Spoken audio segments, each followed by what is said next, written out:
Our first speaker, before we start the panel discussion, is Ben Verwaayen. He became CEO of PTT Telecom 1988, the then state-owned Dutch telco group, a forerunner of today's KPN.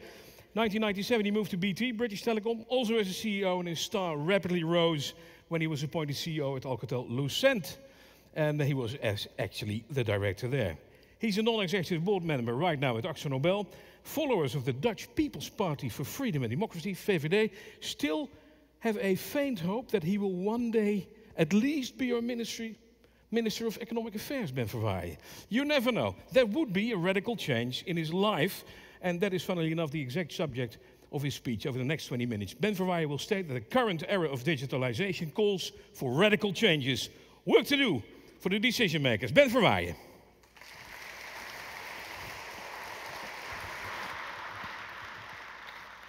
Good morning, everybody. I don't know whether coming here, you have looked again to your job description.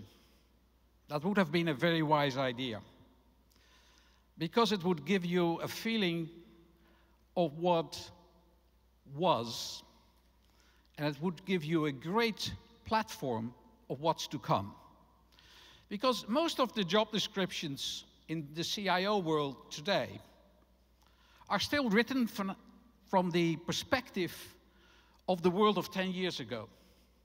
You know, a CIO should deal with process and cost, facilitate the business, so to say. And that was a huge task. It was already a massive change from the time that the automation department was sitting behind a glass wall. And I remember if you would tiptoe around those departments, they would leave you alone, which was great. Because once they come and touch you, you had to adapt to their systems. You remember those days? It's a long time ago.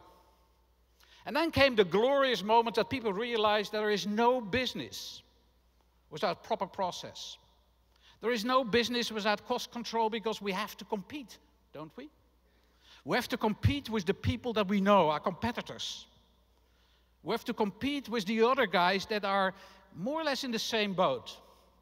Probably large organizations, probably organizations that have really understood the art of making a plan, a long-term plan. How many of you have made long-term plans, where you could predict 5 or 10 years ahead what would happen? And the interesting thing that always happened was more of the same. 10 years from now, we would have more of the same.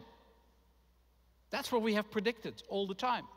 And then we looked to our budgets and said, how on earth are we going to do that? Well, you can squeeze a supplier. You can try to be smarter. But you know what? At the end of the day, it was all about process and cost. It still is. But you know, there are additions to it nowadays. You have to think about distribution. We have this fantastic product as an organization, or a service as an organization. How do we get it to the people? And they knock on your door and say, distribution, add that to what you are doing. And people also have found dislocation. Because of the technology, you do not have to have all your assets in the proximity of where you are. You can have a strategy around it. So you made another plan. You wrote a 5-year plan and a 10-year plan, and you looked to locations around the world, and everybody ended up in the same locations. And that was the asset most important to your value. The ability to make that happen. And it's a skill. It's a phenomenal skill. And I'm pretty sure if I look to this audience, which is a pretty male audience, I have to say, maybe something we should discuss next time. But if I look to this audience, you have plenty of capabilities and skills and experience. And if only the world would stay where it is today, wow, you could write another plan. And you can write yourself in that plan. You could predict where you would go. A little bit higher budget, maybe. You get the CEOs in a minute in the panel, so you could complain about the fact that they don't understand how much needs there is for those added budgets. And then, all of a sudden, massive disruption takes place. The world really becomes digital. It's not in the first place because you didn't know that it would happen. But it is because it hits us very differently than we've written in our plans.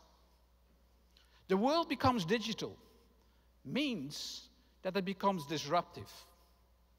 Because the value of what we have to offer as organizations is under threat. If you were in one sector of the economy, you could know nationally and internationally who your competitors were. You could predict where they would go. They were probably not smarter than you are, so you would know exactly how to react and how to perceive potential reaction from their side. And all of a sudden, in digitalization, the competition can come from very different angles. People who do not carry the burden of the past. People who are not interested in copying what you're doing. They only want the juicy parts.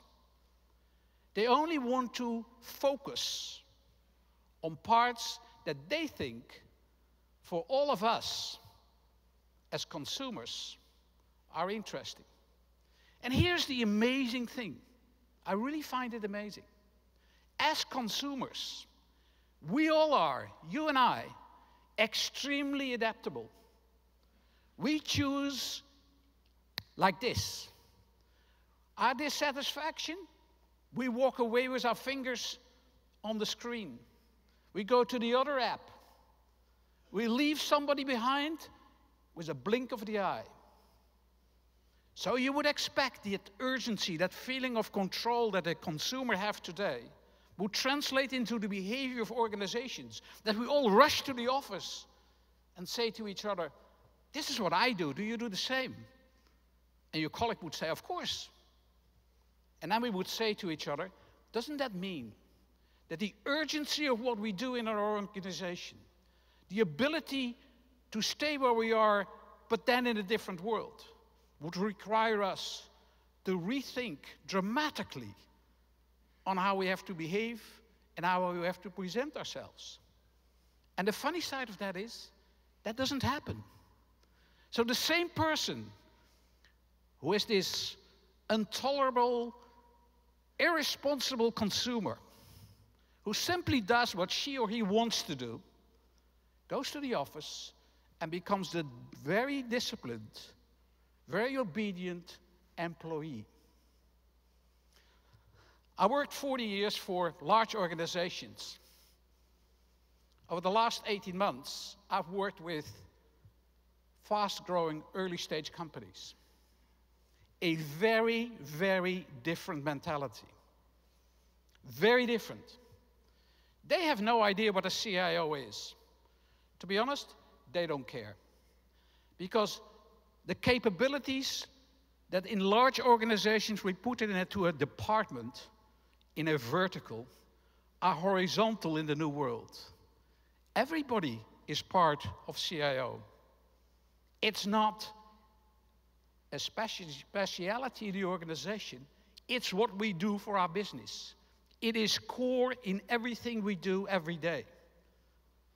In those organizations, it's not about the technology. It's about the so what of technology.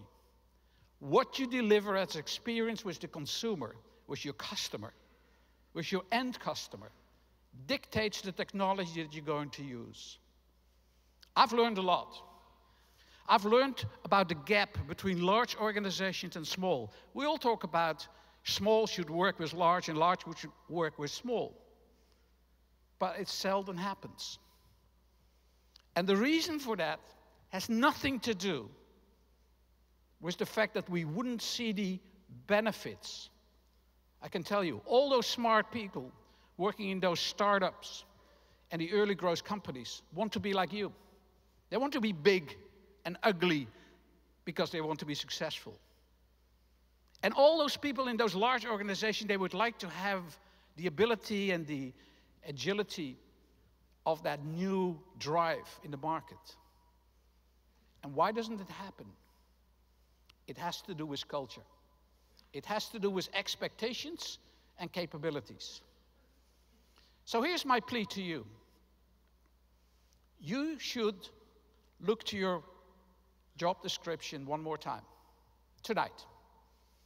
And you should look to it and say, is that going to deliver for my organization the agility and ability to be able to find my competitors in all circles of life? Because you know what?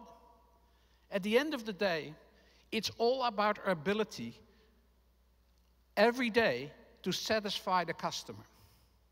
And this customer's loyalty is tempted every second that they have a smartphone in their hands. You could say, not for me. I do B2B, so this is a nice speech for those guys in the consumer side of the house, not for me. Well, think again. Think again.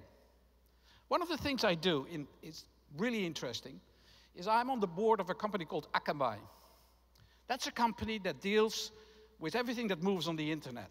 Security aspects, delivery aspects, and they learned one thing.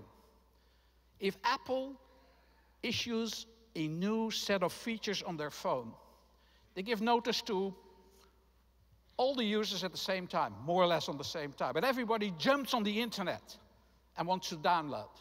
If you want to manage that, that's a technical, very complicated thing. That's why that company is right in the middle of MIT in Boston. Very smart people.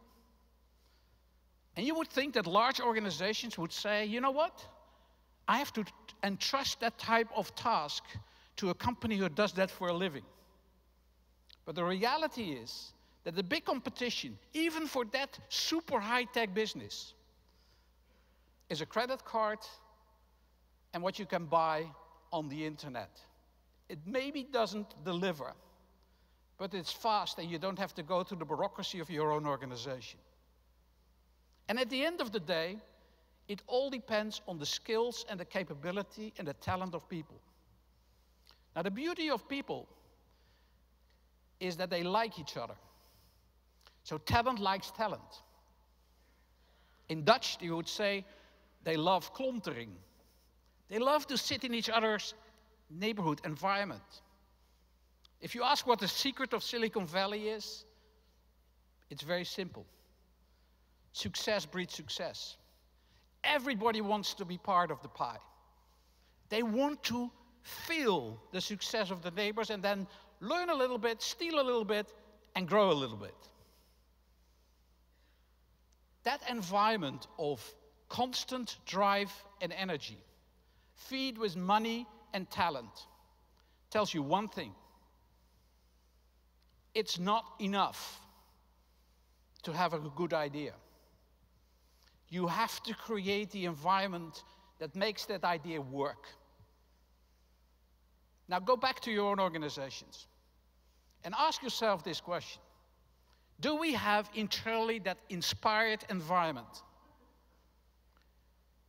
We don't go through the motions, but we know what we want to achieve. We know that the rest of the organization may think about us as an enabling function. But we know that we have tools and capabilities that the guys in the other part of the organization, they really could transform themselves. Do we have the energy and the capabilities and the people talent, not just to make that happen, but to convince the other people in the organization that this is not a vertical department anymore. It's an ingredient for success for every line of business where you're in. You can disassemble the most complicated businesses today. Think about health. The pharma industry was a bastion. You needed so much money for R&D that it was impossible to think you could disrupt that particular part of the economy. Well, think again. Massive disruption is going to take place. And who are the disruption companies?